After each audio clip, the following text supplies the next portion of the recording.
ఓకేనండి. ప్రభునందు ప్రేమన దేవుని సంగమా, దేవుని యొక్క ఉన్నతమైన నామమునకు మరి తండ్రి అయిన దేవుడు మనకిచ్చిన సమయాన్ని బట్టి మరి నిజంగా తండ్రి అయిన దేవునికి కృతజ్ఞతలు, స్తుతులు, స్తోత్రాలు చెల్లించే బద్దులమై ఉన్నాం. మరి 2026వ సంవత్సరం జనవరి 4న అనగా గత ఆదివారం దినాన్ని ప్రారంభించిన నూతన వాక్యాంశం ఏంటండి అంటే వాక్యము యొక్క వైఖరి అనే విషయాన్ని మనం వింటున్నాం. వైఖరి అనే పదానికి అర్థం కూడా చెప్పడం జరిగింది. అందులో భాగముగా దావీదుకు రాసిన కీర్తన 119వ కీర్తన 1వ వచనాన్ని మనం ధ్యానిస్తున్నాం ప్రజెంట్ అయితే. ఏమండి, అవునా కాదా? 119వ కీర్తన వాక్యాన్ని మనం ధ్యానిస్తున్నాం. ఒక్కసారి మనం చూద్దాం. 119వ కీర్తన మనం చూసి ముందుకు వెళ్దాం.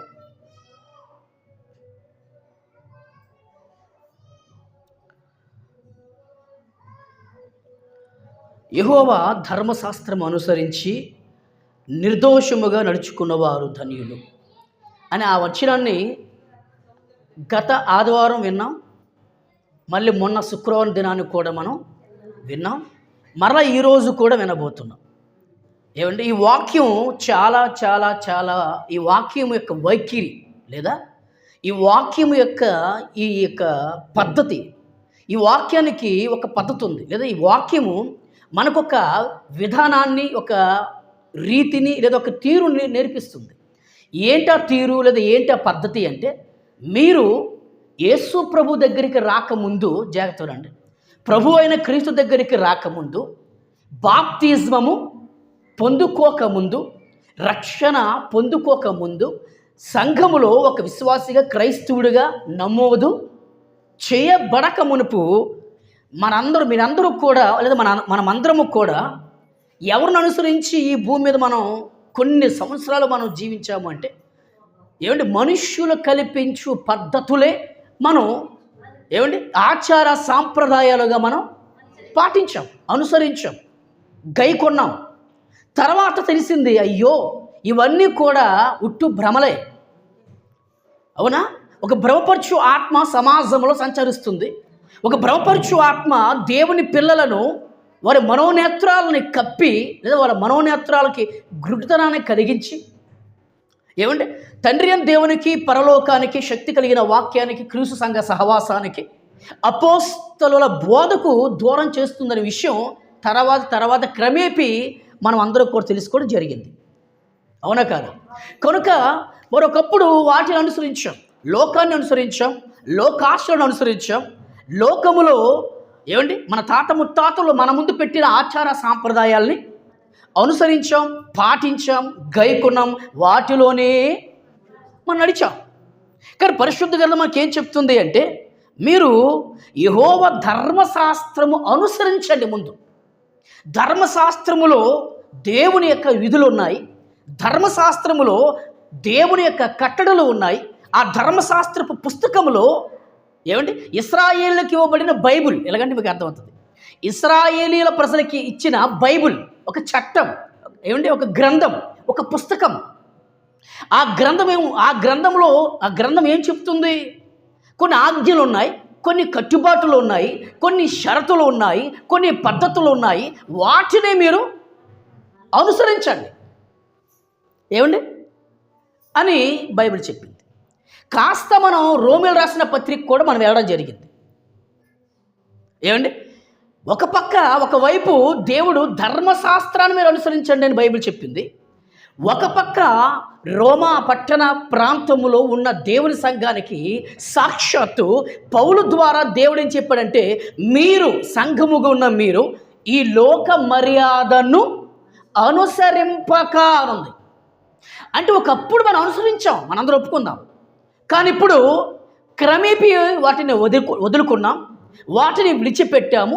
యేసే ప్రభువు, యేసే క్రీస్తు, యేసే అభిషక్తుడు అంటే యేసే రాజు, యేసే దేవుడు అని గట్టిగా బిగ్గరగా మనం నమ్ముకున్నాం, విశ్వసించాం.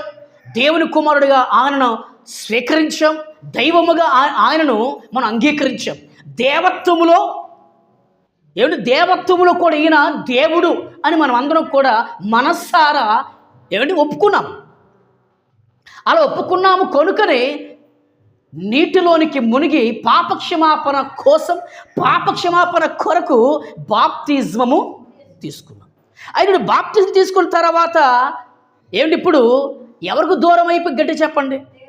కాదు, బాప్తిజం తీసుకున్న తర్వాత వెరీ గుడ్, లోకాను దూరం అయిపోయాం. మరి లోకాను దూరం అయిపోతే మరి ఈ యొక్క ఆచార సాంప్రదాయాలు ఎక్కడున్నాయి? లోకములో ఉన్నాయి. లోకం అంటే అర్థం ఏంటి?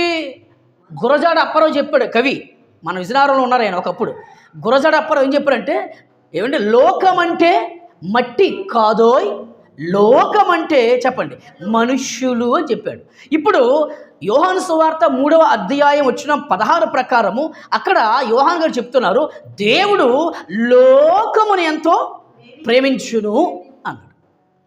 అలాగే సాక్షాత్ యేసుక్రీస్తు వారు కూడా మనకేం చెప్పాడంటే మీరు లోకమునకు ఉప్పై ఉన్నారు అని ఒక సందర్భంలో చెప్పాడు.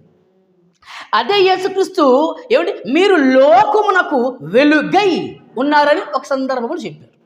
అంటే ఇక్కడ ఈ 3 పదాలు మనకేం చెప్తున్నాయి? లోకము, లోకము, లోకము అంటే చెప్పండి, లోకము అంటే లోకము కాదు, ఆ లోకములో మనుష్యుల యొక్క జీవనం ఉంది.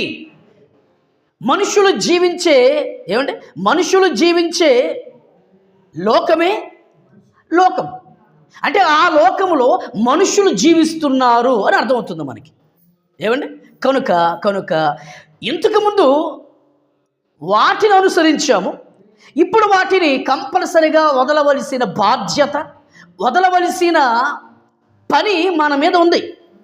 ఇప్పుడు ఎవరిని అనుసరించాలి అంటే ప్రభువుని ప్రేమ దేవుని సంగమా, దేవుని యొక్క ధర్మశాస్త్రము ఆ రోజు ఇశ్రాయేలీలకి ఒక బైబుల్ ఇవ్వబడింది. మనకి కూడా పరిశుద్ధ గ్రంథం ఇవ్వబడింది, అది కృత నిబంధన గ్రంథం. అలాగే పాత నిబంధన కూడా, అందులో కూడా అనుసరించవలసిన 10%కి 8% అందులో మనకి ఉన్నాయి. అయితే ఇప్పుడు కాస్త అలా క్రొత్త నిబంధన గ్రంథంలోనికి మనం అందరం కూడా ప్రయాణం చేస్తే అలాగ కొంతసేపు జర్నీ చేసుకుని ముందుకు వెళ్తే రోమా పట్టణంలో క్రీస్తు సంఘం ఉంది.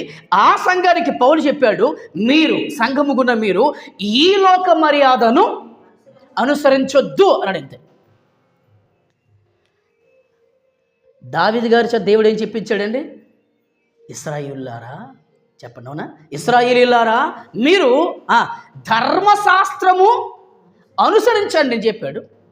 ఇక్కడికి వచ్చేసరికి పౌలు ద్వారా దేవుడు క్రైస్తవులు ఉంటున్న ఆ రోజున్న మన అక్కలకి అన్నలకి ఈ రోజు ఉంటున్న మనకేం చెప్తున్నాడంటే మీరు ఈ లోక మర్యాదను అనుసరించొద్దు, గై కొనవద్దు, పాటించవద్దు, నడవవద్దు, చెప్పండి పట్టించుకోవద్దు. కానీ ఈరోజు పాపము దేవుని వాక్యపు లోతు తెలియక, దేవుని యొక్క వాక్యపు పరమార్థం తెలియక, దేవుని యొక్క వాక్యంలో దాగబడి ఉన్న సత్యము ఎరుగక, నిజము తెలియక, వాక్యములో వాస్తవం తెలియక చాలామంది క్రైస్తవులు చెప్పండి ఈ లోక మర్యాదనే అనుసరిస్తున్నారు. ఏంటి అనుసరిస్తున్నారయ్యా అని మనం ఆలోచిస్తే 6 విషయాలు మొన్న శుక్రవారం చెప్పుకున్నాం మనం. ఏంటి 6 విషయాలు అంటే పున్నమి అమావాస్య, పౌర్ణమి అమావాస్య, చెప్పండి. అన్యులు ఆచరిస్తున్నారు, అది వాళ్ళ ఆచారం అందరు పక్కన పెట్టేయండి. ఎందుకంటారా?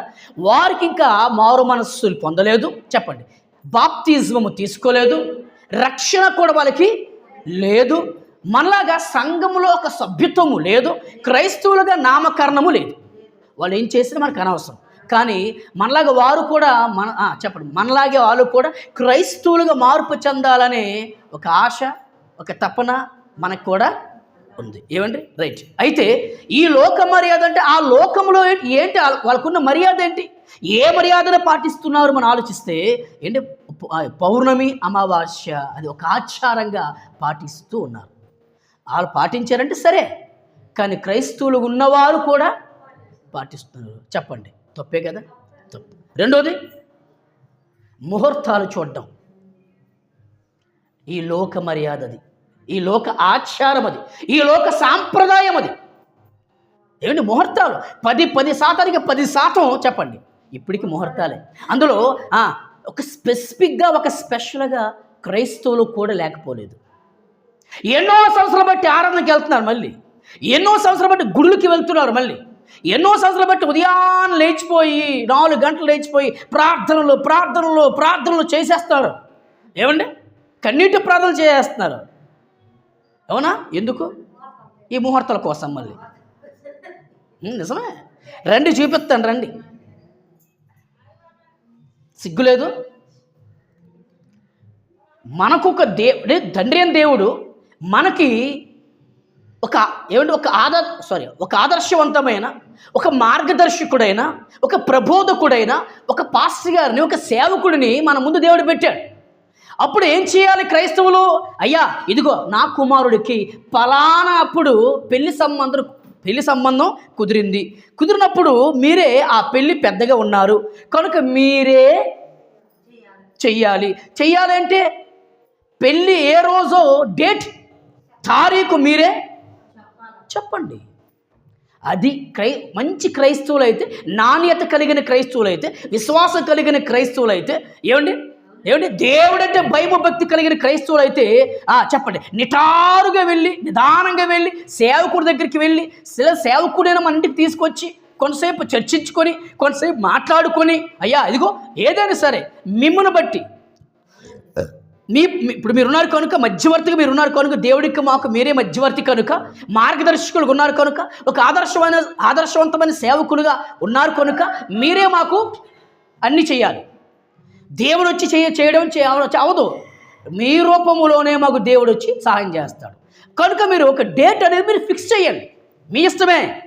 అప్పుడు అవతల పెళ్లి కుమార్తె కుటుంబాన్ని అడుగుతారు, మన పెళ్లి కుమారుడు కుటుంబాన్ని కూడా అనుకొని పలానా బుధవారము, లక్షవారము, శుక్రవారము, సోమవారము, మంగళవారము మన ఇష్టమే. కానీ ఆదివారం తప్ప. ఎందుకండి ఆదివారం అంటే? విశ్వ ప్రపంచ సర్వమానవాళి పాప పరిహారార్థం కోసం యేసుక్రీస్తు వారు చనిపోయి సమాధి చేయబడి 3వ రోజును మరణాన్ని జయించి తిరిగి లేచిన రోజు మనమందరం కూడా ఈ యొక్క చర్చి బిల్డింగ్లోనే గంటలు మనం ఆరాధన చేయవలసిన రోజు ఆ రోజు. యేసయ్య పునరుద్ధానమయ్యే రోజు ఆ రోజు మాత్రం ఇటువంటి పెళ్ళిళ్ళు, ఇటువంటి ప్రోగ్రాలు, ఇటువంటి ఈ కార్యక్రమాలు జరగకూడదు. సోమవారం నుండి శనివారం వరకు మీ ఇష్టమే. ఇది ఫిక్స్. ముహూర్తాలు చూడొచ్చు క్రైస్తవులు అంటే, చూడకూడదు కానీ చూస్తున్నారు. మూడోది అక్షంతాలకి అక్షంతాలు అనేది వాక్య ప్రకారం కరెక్టే కాదు. అసలు ఆ అక్షంతల గురించి లేదు బైబిల్లో. సరే, ఎందుకంటే భారతదేశంలో మనం ఉంటున్నాము కనుక పక్కన పెట్టండి. మనందరం భారతీయ క్రైస్తవులు ఉంటున్నాము కనుక ఓకే, మన సాటిస్ఫాక్షన్ కోసం, మన సంతృప్తి కోసం అక్షంతాలని ఎలా వేయాలి అంటే, ఇదిగోండి పువ్వులు, ఫ్లవర్స్, రకరకాల ఫ్లవర్స్ తెంపుకొని ఒక బేషన్లో వేసుకొని వచ్చిన వారికి ఇచ్చి ఆ ఫ్లవర్స్ని వేసుకున్న సంతోషమే. అంతేగాని దేవుడు సృష్టించిన ఈ సృష్టిలో రైస్, ఇక వరి ఆకలి తీర్చడానికి దేవుడు మనకి ఇచ్చాడు. ఈ పసుపు అన్ని విధాలుగా అది ఒక బ్యాక్టీరియాని చంపిన ఒక మంచి ఔషధం పసుపు. మంచిది పసుపు. అటువంటి పసుపు ఈ వరిలో కలిపేసి పాడు చేసేస్తున్నారండి. దేవుడు బాధపడ్డా మరి?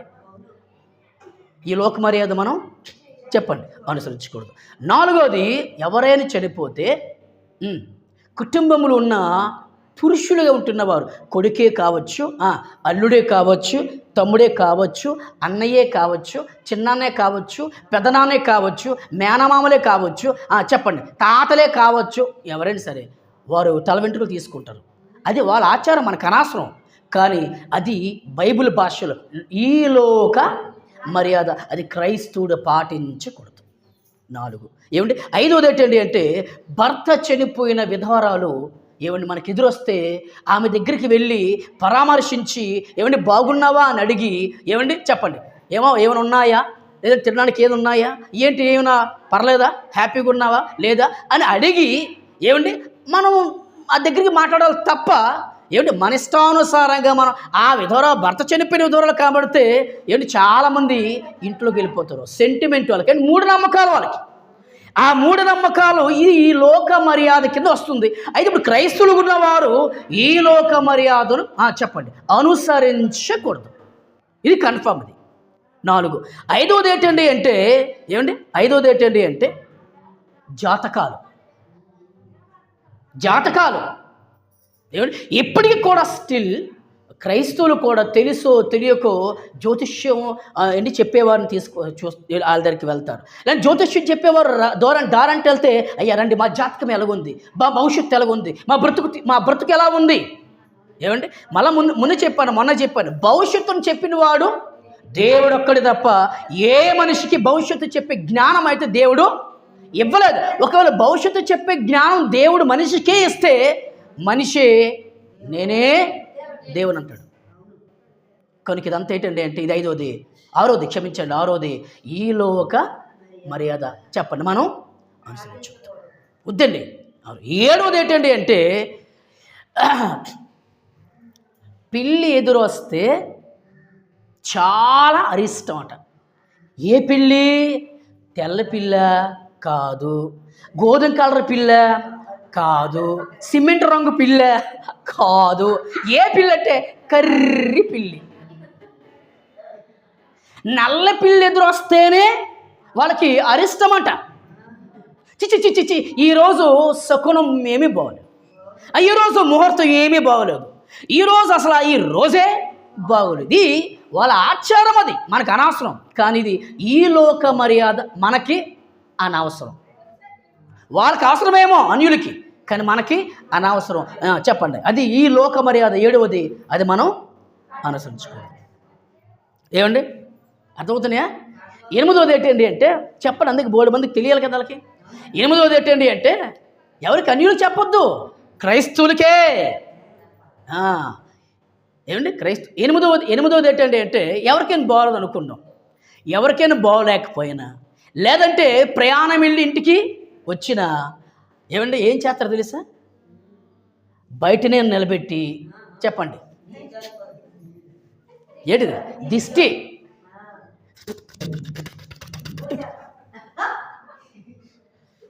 వీళ్ళు బ్రష్ బాగా చేసారో తెలియదు, పలకర బాగా చేసారో లేదు తెలియదు, కంపు నూరు, దుర్వాసన కొట్టే నూరు, ఆ ఉమ్మే వాళ్ళ మీద వేసేస్తుంటారు. చీపురు కడతారు, కొడేస్తుంటారు శుభ్రంగా, నీటిలో ముంచుతారు కొంతమంది అయితే. ఏమీ లేదు, అవునా? అదొకటి. 2వది గర్భిణీ స్త్రీలు బయటికి వెళ్ళి వచ్చిన, బహిర్భూమికి వెళ్ళి వచ్చిన, లేదా ప్రసవం తర్వాత బిడ్డని కన్న తర్వాత బయటికి వెళ్ళి వచ్చినా కూడా తల మీద చీపురుపులు పెడతారండి. ఆ చీపురుపులు ఏం చేస్తుంది అసలు నాకు తెలియకడుతున్నాను. దిష్టికి ఏ దేవం రాకూడదు, ఏ గాలి రాకూడదు, ఏ పేతం రాకూడదు. వస్తుంది ఆ పుల్ల ఏం చేస్తుంది, గాలి వస్తుంది ఆ పుల్ల ఏం చేస్తుంది, ఆ పుల్లని దేవుడు ఏంటి? నా పక్కన పెట్టిన వాళ్ళ గురించి అన్యులు క్రైస్తవులు కూడా రెండేది చూపిస్తాను మీకు, సిగ్గులదులకి. మా గరుగు బిల్లు ఉన్నారండి, నేను చూస్తాను, అందుకే చెప్తున్నాను మీకు ధైర్యంగా. బయటికి వెళ్ళి అమ్మాయి బహిర్ముఖి వెళ్ళింది, బహిర్ముఖి వెళ్ళి వచ్చేసి కరెక్ట్గా అక్కడ ఉన్నాను, నేను చూశాను, తెలుసు కదా. దొరికితే మాత్రం వదలను. చూశాను, నాకే దొరకాల కరెక్ట్గా, ఫుల్ క్లాసు. జంపర్ మీద బంపరం అయిపోయింది. చూడండి క్రైస్తవులు మళ్ళీ అయ్యా తెలియచేస్తాం, క్షమించండి, తీసి ప్రార్థన చేస్తారు అయ్యగారు, అయిపోయింది అంతే. ఫోన్లు అన్నయ్య ఏదల్లా చెప్పినారు, ఇల్లు చెప్పినారు, బైబిల్ ఏం చెప్పింది మరి? మేమేం చెప్తున్నాం? గొంతుకు చించుకొని చెప్తున్నాం 19-20 సంవత్సరాలు బట్టి. వాళ్ళు చెప్పినారు, ఇల్లు చెప్పినారు, మా మామ చెప్పింది, మా తాత చెప్పింది. మా అమ్మమ్మ చెప్పిండు, మా అమ్మ చెప్పిండు. మరి బైబిల్లో దేవుడు ఏం చెప్పిండు? ఏం చెప్పారు ఆయన బైబిల్లో? అది వద్దు, మరి అది వద్దు, బైబిల్ వద్దులండి. ఏమండి ఈ లోక మర్యాదను అనుసరించవద్దు అని తెగేసి చెప్పాడు పౌలు. ఆయనకంటే గొప్పడు ప్రపంచంలో ఎవడు ఉన్నాడో చెప్పండి? ఈ భూ ప్రపంచంలో ఏమండి క్రైస్తవుని హింసించి ఒక భయంకరమైన ఏమండి హింసకుడు, దోషకుడు, పాపులలో ప్రధానుడు. ఏమండి నిజమే, క్రైస్తవులని హత్య చేసిన భయంకరమైన హంతకుడైన అంత గొప్పవాడు. ఏమండి యేసుక్రీస్తు కొరకు బ్రతికి యేసుక్రీస్తు ఆ ప్రభు కోసం చనిపోవడానికైనా సిద్ధపడిన ఒక అద్భుతమైన భక్తుడు. అంత భక్తుడు చెప్తున్న మాటలు ఇవి. ఈ క్రైస్తవులారా, మీరు ఈ లోక మర్యాదను అనుసరించొద్దంతే అన్నాడు. ఏంటి కనవే ఈ లోక మర్యాద అంటే ఇవన్నీ చెప్తున్నాను మీకు. మీకు ఉపయోగమే కదా, ఉపయోగం ఏది లేదు అనుకోకండి, అన్ని ఉపయోగాలే. మీరు ఇంకొక క్రైస్తవులకి మీరు చెప్పాలి. ఏమంటే ఈ లోక మర్యాదను దేవుడు అనుసరించవద్దు, గైకొనొద్దు, పాటించవద్దు అని చెప్పాడు. ఏంటి లోక మర్యాద అంటే ఏం చెప్తారు?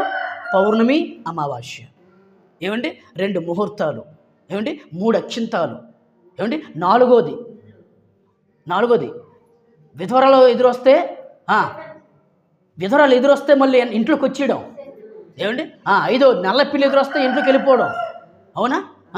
ఇవన్నీ నెక్స్ట్ ఇంకేటి 6వది ఏంటి? ఎవరైనా చనిపోతే చెప్పండి తల వెంట్రుకలు తీసుకోవడం. అవునా? ఎవరైనా బాగోలేకపోతే దిష్టి తీయడం. ఇవన్నీ ఏంటండి? కరెక్ట్ కాదు. ఇవన్నీ లోక మర్యాద. ఇవన్నీ ఏమండి తర్వాత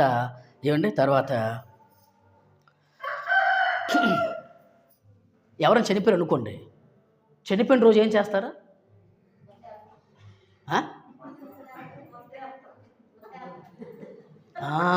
కరెక్ట్.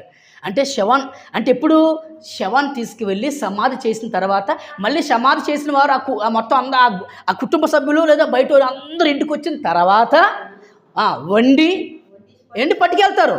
ఎక్కడ పెడతారు? ఆ చనిపోయిన శవం దగ్గర పెడతారు. అమ్మ ఎందుకు పెడతారయ్యా? నాన్న ఎందుకు పెడతారు? నాన్న అమ్మమ్మ ఎందుకు పెడతారే? తాత ఎందుకు పెడతారా అంటే ఏడు చెప్తారు? అడగండి, ఏడు చెప్తారు.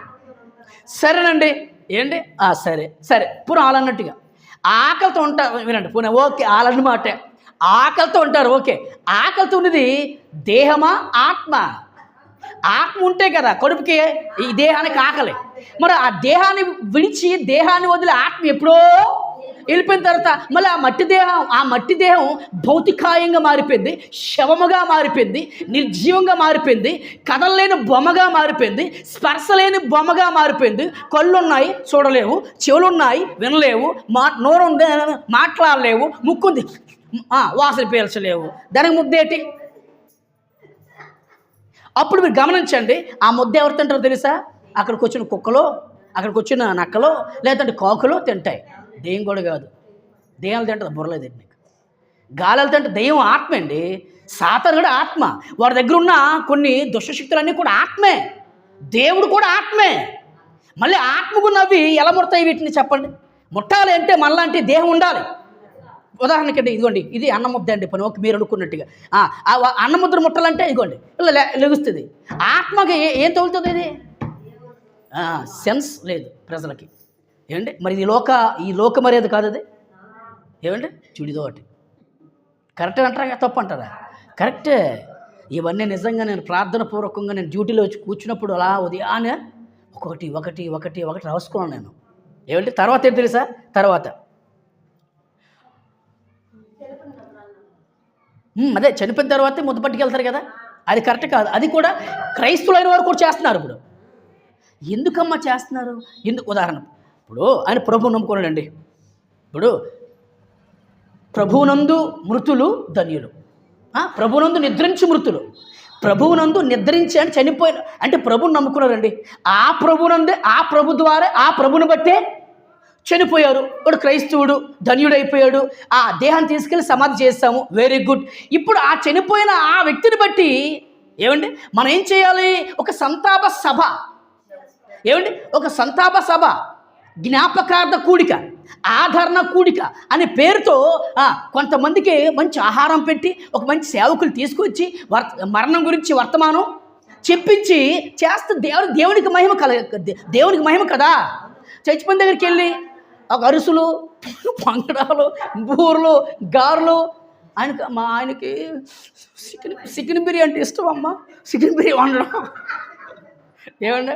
కొంతమంది ఏం చేస్తారు తెలుసండి పాపం, ఏమండి ఆ శవాన్ని దించేస్తారు. ఆ పెట్టితోనే దించినప్పుడు కొత్త బట్టలు కూడా పెడతారండి. ఎందుకమ్మంటే మా ఆయనకి జీన్ ప్యాంట్ అంటే ఇష్టమండి. ఏ జీను? తెల్ల జీన్ అంటే ఇష్టం అంట. చూడండి ఏంటండి అసలు. పోనీ సరే మళ్ళీ మనమాట పోనీ పెట్టి బట్టలు కొట్టుకొని వచ్చేసి పోనీ వైట్ ప్యాంట్ వేసుకొని మళ్ళీ పెట్టెలు పడుకుంటాడా?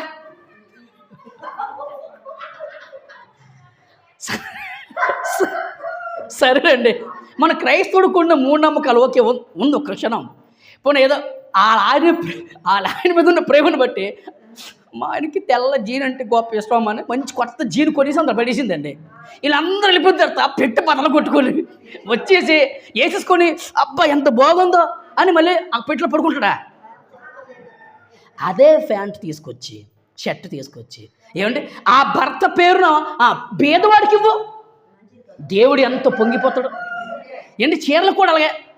ఏమంటే మా అమ్మమ్మకి ఈ గోధుమ కలర్ చీర అంటే గొప్ప ఇష్టం ఏంటి. అప్పుడు ఆవిడ చేయాలి, పెట్టి బట్టలు కొట్టుకుని చీర కట్టుకుని అందరి మళ్ళీ వచ్చి అదా అంటే ఆవిడే తలుపేసుకుని మేకలు కొట్టుకు పడుకుని పోదా? ఏంటండి అసలు ఇది? ఆలోచించండి. ఇవే ప్రసంగి గ్రంథంలో 12వ అధ్యాయంలో 7వ వచనంలో ఏమో తెలుసా? మన్ను అయినది, బాగా వినండి, గారపడకండి. మన్ను అయినది వెనుకటి వలే అంటే అర్థం ఏంటి? మరణము తర్వాత. ఏమండి? మరణము తర్వాత ఈ దేహము మట్టిలోనికి వెళ్ళిపోతుంది. దాని దయచేయు ఆత్మ మరలా దేవుని వద్దకు వెళ్ళిపోతుంది. అది అంతేగాని ఇంకెక్కడి గాలండి. కుక్క అయిపోయి తిరుగుతుంది, నక్క అయిపోయి తిరుగుతుంది, కోడైపోయి తిరుగుతుంది. ఏంటి ఆలోచించండి. మళ్ళీ ఎలాగేట అలా అంటే అలా ఆయన పాత పెట్టేసిందట, ఇంటికి వచ్చిందట.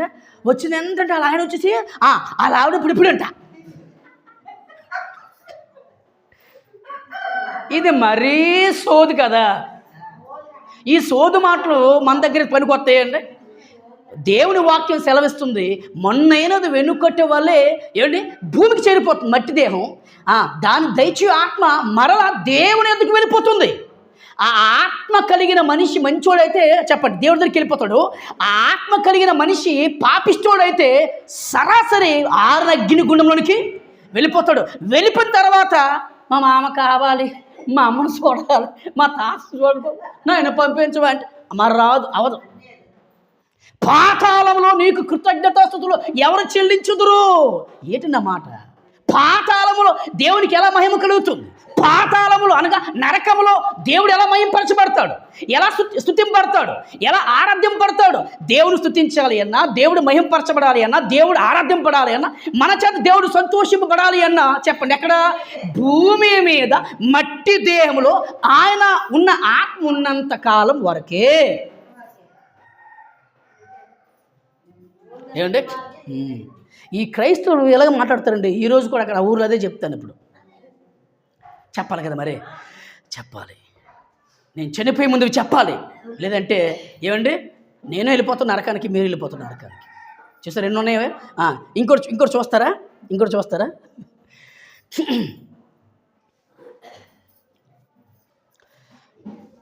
క్రైస్తవుడు మాట్లాడుకుంటున్నారండి. బాగానండి, క్రైస్తవుడు మాట్లాడుకుంటాడు.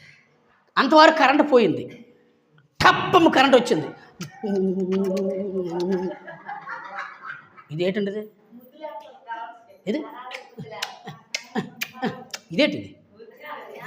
అది ఈ లోక మర్యాద. కొంతమంది అది పాటిస్తారు. అది ఏంటి ఎవరు పాటిస్తారు తెలిసి ఎక్కువ శాతం ఎవరు పాటిస్తారంటే ఈ పెద్ద పెద్ద షాపులు, బంగారు షాపులు, ఈ పెద్ద బట్టల షాపులు ఉంటాయి. ఆ ఓనర్స్ వెళ్తారా, వెళ్ళిన తర్వాత గల్లాపెట్టి దగ్గర కూర్చుంటారా. అప్పుడు ఈ నోటు తీసుకుని ఉంగరం దగ్గర బంగారం ఉంగరం బొమ్మను పెట్టి తర్వాత కరెంట్ వచ్చిన తర్వాత కూడా కొంతమంది ముద్దు పెట్టినారు. ఇప్పుడు క్రైస్తవులు కూడా అలా తయారయ్యారు.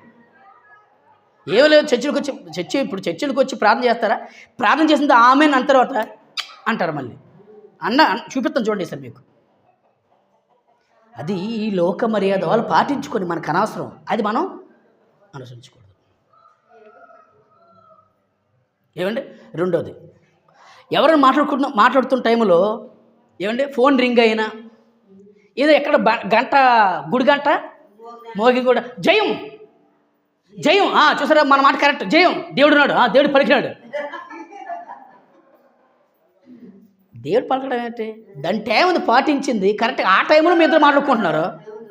మీరు మాట్లాడుకున్న మాటకి ఆ గంట మోగిందని కరెక్ట్గా టైం సింక్ అయిపోయింది, అంతే కదా. ఆ సింక్ అవడం వల్ల ఏమవుతుంది? అమ్మా ఈ మాట కరెక్టే, జయం జయం. ఇప్పుడు చిన్న పిల్లలు తుమ్మిరు అనుకోండి, ఏమంటారు? జయం జయం జయం, పొడి సత్యం అంటారు. దేనికి సత్యం? దేని జయం? ఆడు చిన్నోడు పసిపిల్లడు ఏంటి పాలు ఎక్కువ తాగినా లేదా వాడి తల మీద ఈ తల అంతా కూడా ఒకవేళ నీటికి తడిసినా కూడా చిన్న జలుబు చేస్తే తుమ్ముతాడు. తుమ్మితే జయమా? తుమ్మితే సత్యమా? ఏంటి సత్యము?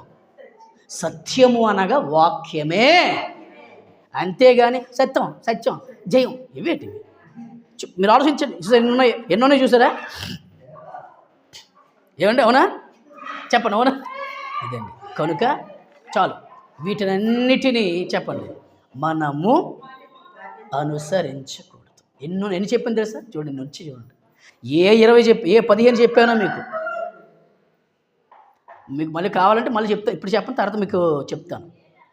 ఏ 15 చెప్పానో దేవుడు నాకు ఇచ్చిన జ్ఞానం అంతే. అందుకే మీరు ఈ లోక మర్యాదను అనుసరింపక, అది మరి మీకు కంటిన్యూ ఏం చెప్పాడు మీకు తెలియాలి కదా, బైబిల్లో దేవుడు మీకు తెలియాలి. చూడండి, చూపిస్తాను.